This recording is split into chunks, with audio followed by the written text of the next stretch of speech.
going to stay on that subject, in fact, for the business with Delano, that market reaction to those sanctions that have been slapped on North Korea, Delano. That's right, Stuart. Asian markets are in wait-and-see mode this Monday. Investors waiting to see how Pyongyang responds to the latest round of sanctions. According to some estimates, they could hit the regime's $3 billion annual export revenue by 1/3. The Nikkei closed Monday's session in positive territory, up over 0.5%. Equally strong performance on the Hang Seng in Hong Kong. The Shanghai Composite up 0.2% at this hour.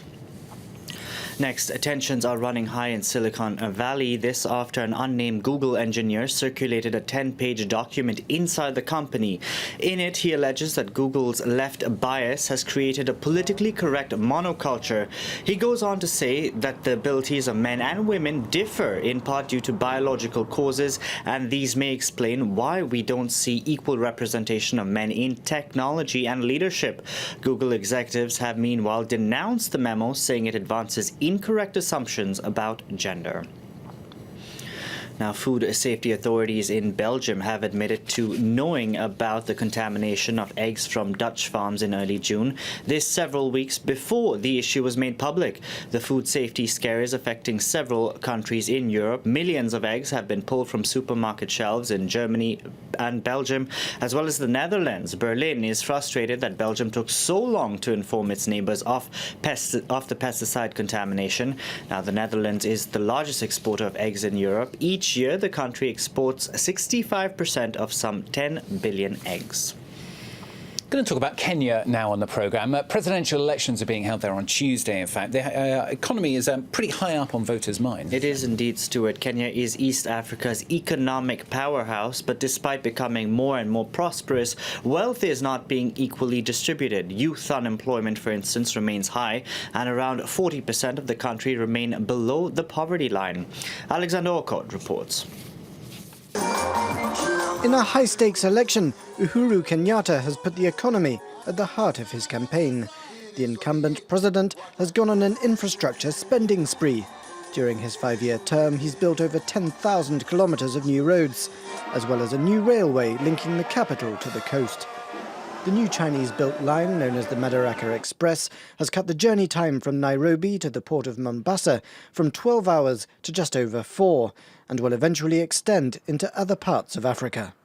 So the investment in the railway, which was the biggest single investment made by Kenya Inc. since independence, was very big, but also was intended to cement Kenya's geopolitical transit state position. Kenya has seen GDP growth consistently above 5% during Kenyatta's tenure, but the overall picture is more complicated. The infrastructure projects have led to a huge increase of debt, above 50% of GDP. Meanwhile, endemic corruption continues to be a drain on the economy, and growth has failed to benefit the poor. With the election imminent, many people are struggling with a sudden increase in food prices. They're worse off because the cost of basic commodities in most African countries has gone way higher than inflation, right? So if you're earning $100 a month, $50 you spend on food, food inflation is 20–25%, you've got very little left. Uhuru Kenyatta may have helped secure strong and consistent growth, but many Kenyans who are waiting to feel the benefits have developed a new saying: you can't eat GDP. Now to a story about senators here in France. They're going to actually have the option of becoming interns come September, aren't they? Indeed they will. For between 2 to 5 days next month, they can head to a small and medium-sized company.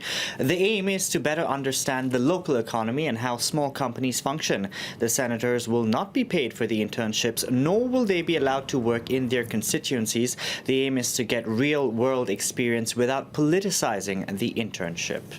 Pretty good idea to me. And we're going to head down under for the last story from Delano. The gender pay gap is being tackled there in a rather different way, isn't it? You could say it's being tackled one order at a time. A vegan cafe in the Australian city of Melbourne is asking men to pay 18% more than women.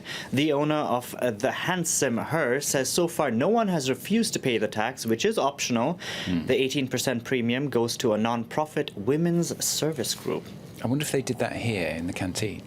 I don't know if they Possible. do it in a coffee shop here. What would you do? Would you pay 18%? Well, it depends if there is a pay difference between men and women in the first place here. I don't know whether there is. I don't know. We will make no comment. Very quickly move on. Let's Thank you. quickly know. Yes, Delano to see that they're with business.